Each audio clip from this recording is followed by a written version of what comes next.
Mambo yanakwendaje tu? Mungu ni mwema. Uko fresh? Yeah. Umependeza, karibu sana kwenye studio za Mtawala Radio siku hii ya leo.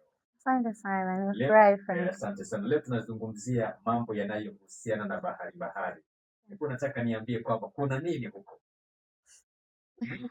Kuna vitu vingi of course. Tumetoka kwenye mkutano wa 11 wa our Ocean Conference ambao tuseme ni mkutano wa 11 ambao unahusiana na masuala ya utunzaji wa bahari ambao ulikuwa unafanyika kwa mara ya kwanza kabisa barani Afrika, lakini Kenya ikiwa ina host huo mkutano. Kwa hiyo ni furaha kwetu sisi kama watunza bahari, lakini pia wa Afrika kuona kwa mara ya kwanza mkutano huu baada ya kuwa umeshafanyika mara 10 kwenye nchi ambazo haziko kwenye bara la Afrika, lakini kwa mara ya kwanza kufanyika kwenye bara la Afrika. Kwa hiyo ni furaha kwetu sisi. Yeah. Hadhi yake iko vipi? Of course fukwe zina hadhi, lakini kama tunavyojua wote kwamba fukwe zimekuwa zikikabiliwa na uchafuzi, marine pollution, especially tunasema kuna plastic waste nyingi kwenye fukwe. Lakini pia yani tuseme fukwe zetu zina hadhi, lakini pia tunaweka jitihada kwenye kuhakikisha kwamba zinazidi, yani hadhi yake inazidi kupanda. Na ndio maana sisi kama wadau wa mambo ya bahari unakuta tunaandaa hizi clean up tofauti kusafisha zile fukwe ili sasa tuendelee kukuza uchumi wa nchi yetu. Mtu anapoenda pale kwenye, labda kuna mtu anafanya biashara, kwa mtu atapata yani uchumi wa mtu mmoja, lakini pia kwenye pato la taifa. Kwa tunavyosafisha hizi fukwe ni katika njia mojawapo ya kuiongeza hiyo hadhi ya hizi fukwe ambazo tunazo. Kama taifa, kama serikali, kama nchi kwa ujumla, inaharamika kiasi gani kutokana na taka ambazo zinakuwepo katika fukwe zetu? Mimi napenda kusema kwamba haya mambo bwana yanamgusa kila mtu. Kwa hiyo unaweza usione impact yake kwa ukubwa, lakini kusema kweli uchafu unatugharimu sana. Kama hivi, yani like inatuchukua muda kuandaa hizi clean up. Sio kwamba sisi tunapenda kufanya clean up kila siku. Like fukwe zingekuwa safi muda wote, tusingekuwa tunaenda tena kufanya clean up. Lakini inatugharimu kwanza sisi kama sisi tuwe tunaandaa sisi tu hudepo, lakini mpaka taasisi zingine ambazo tunapatana wao kwamba mara nyingi tu tunaandaa kwa sababu hizi fukwe ni chafu.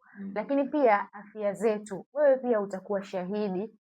Sasa hivi ukilinganisha statistics tulizonazo sasa hivi za magonjwa moyo, ujui mtu kama mimi niko na 25 years afu na pressure ya kushuka. Utajiuliza baba yangu au babu yangu miaka 25 hawezi kuwa na pressure ya kushuka.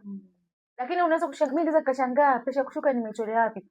Kumbe huwezi jua nimekula kwenye samaki, labda alipata plastic afu ikabaki. Yaani ujui tatizo limeanzia wapi. Lakini yote yanaanzia kwa sababu gani? Yaani hatujachagua kutunza mazingira. Ukitunza mazingira, yani vitu vingi sana vitakuwa tumeviondoa. Na ndio maana bado tunaendelea. Kuna gharama kubwa sana ambayo tunagharamika kwa mtu binafsi, kwa nchi, lakini pia kwa hizi taasisi ambazo zimekuwa zikifanya. Gharama ni kubwa, na hata yani kuchagua kutunza mazingira na kutotunza kutunza mazingira ni bei rahisi sana kuliko kutotunza, kwa sababu ndio kama hivi gharama ni nyingi. Kwa sababu ukiangalia hata watu ambao wana deal na climate kwenye hiyo mikutano yote inagharimu pesa. Yani watu wanakaa kudiscuss tufanye nini ili dunia iwe ni sehemu salama. Kwa hiyo gharama ni kubwa kuliko, yani tukiamua kutunza mazingira tutatumia gharama ndogo kuliko tusipotunza. Kubwa tu. Kwa nini tumechagua Coco Beach na si pahala pengine?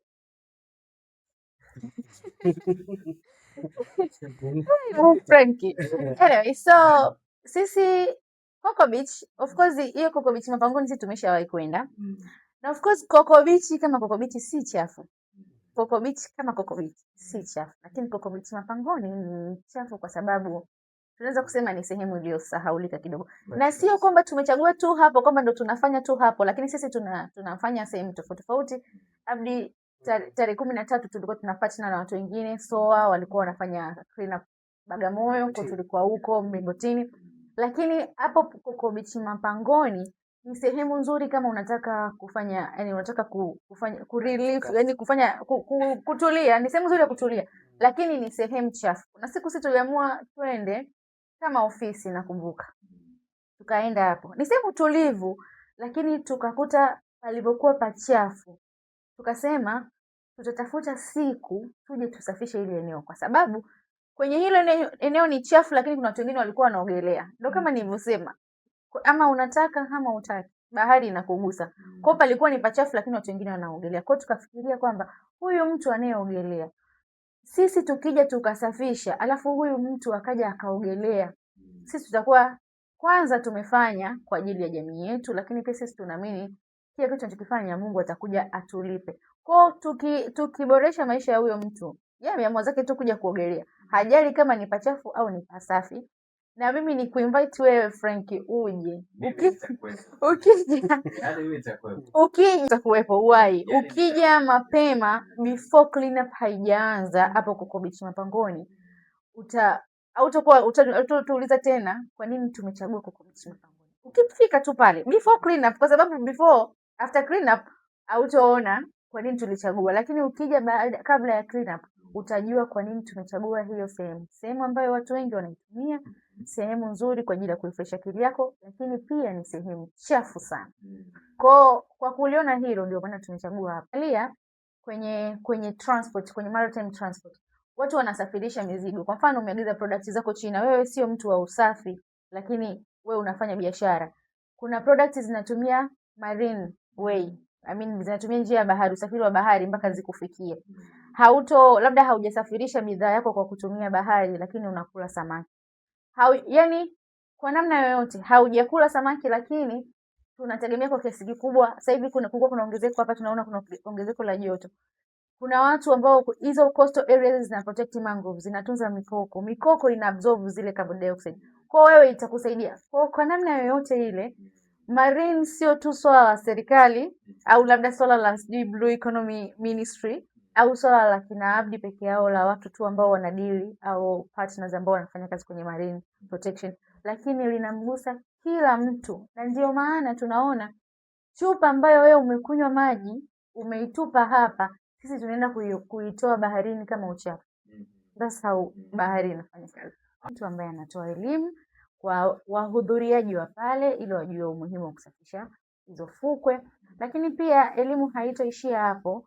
Kama kwenye tangazo letu tumeonyesha kwamba hatutotoa tu elimu hiyo peke yake, lakini pia tutatoa, kuna yale mabango tunabandika, tunayaacha pale. Kwa hata mtu akija baadaye, baada ya zoezi la usafi kuisha, kuna lile usitupe taka, tusafishe fukwe, ujumbe za namna hiyo tunakuwa pia tunayaacha. Ukiachana na hayo pia tutagawa dustbin, tutaacha dustbin pale. Kwa mtu akija ana uchafu wake wa plastic, ataweka kwenye dustbin. Hiyo itakuwa ni rahisi kwenye kumanage hizo uchafu, kwa sababu watu wa city watatoa yale, wataenda kuyadispose kwa namna ambayo nzuri kuliko mtu akitupa kiholela. Kwa utoaji wa elimu ni zoezi ambalo litakuwepo. Shukrani sana Abdi bwana. Naomba nijibu. Changamoto ya kwanza ni elimu, changamoto ya pili ni elimu, changamoto ya tatu ni elimu. Yaani hakuna changamoto nyingine, kwa sababu and to add on top of that behavioral change. Yaani ndio key. Kama nilivyosema, ukiambiwa useme changamoto ya kwa mtu akutatulia changamoto, namba 1 mpaka namba 5 itakuwa ni elimu, kwa sababu behavioral change inabidi ianzie kwenye akili yako Frank, kwamba kwa nini mimi natupa plastic? Kwa nini mimi nanunua chupa yangu ya maji ya brandi fulani, badala ya kutafuta dustbin sehemu ni dispose vizuri na moto kuirusha barabarani? Sisi tuna kitu kimoja, kitu chochote kisichooza hatuwezi kukitupa kiholela, lazima utafute sehemu sahihi. Ndio waste management hiyo tunaosema, kwa sababu ukiangalia sasa hivi kuna watu ambao wanaokota takataka, si ndio? Wale wanafanya waste management. Kwa mtu akipata elimu kwamba nisitupe hii chupa, lakini pia sasa ndio yani kama behavioral change, yani asitupe na iweke sehemu sahihi. Asitupe aiweke sehemu sahihi. Kwamba ukitupa labda koko lile la hindi, lile litaoza. Sisi hatuna shida kwa sababu itaoza tu, itadecay kwenye ardhi. Na saa nyingine hata unaweza kuwa umesaidia, sijui ganda la embe, unaweza kuwa umesaidia kwenye kuongeza nutrient ya ardhi. Lakini ukitupa chupa barabarani, yani barabarani unatupaje chupa ya plastic? Obviously haitofanyaje, haitooza.